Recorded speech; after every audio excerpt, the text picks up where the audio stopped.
Halo, salam sejahtera semuanya. Perkenalkan, saya Farhan Setiawan, mahasiswa Psikologi Universitas Muhammadiyah Aceh.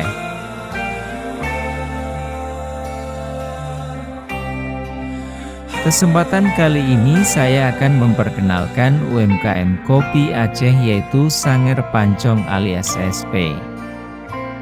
Sanger merupakan campuran kopi hitam, susu kental manis dan gula. Secara fisik, Sanger memang mirip kopi susu atau cafe latte. Tak semua para pembuat minuman kopi bisa membuat Sanger. Karena untuk membuat Sanger takaran kopi, susu kental dan gula harus pas. Setelah kopi diseduh dengan saringan dari kain yang bentuknya kerucut, lalu ditambah dengan susu kental plus sedikit gula dan dikocok sampai berbuih. Meski sudah bercampur dengan susu, aroma kopi tetap mendominasi. Itulah yang menyebabkan Sanger bukan kopi susu biasa.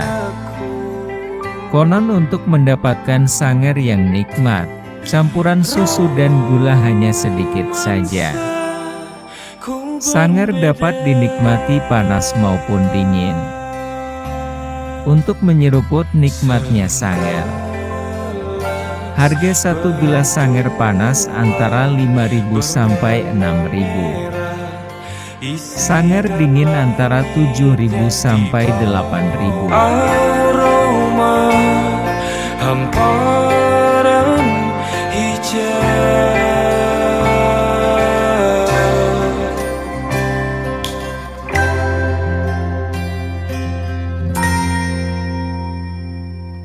kembang lili tak tahu malu, berada di genggam tangan kanan,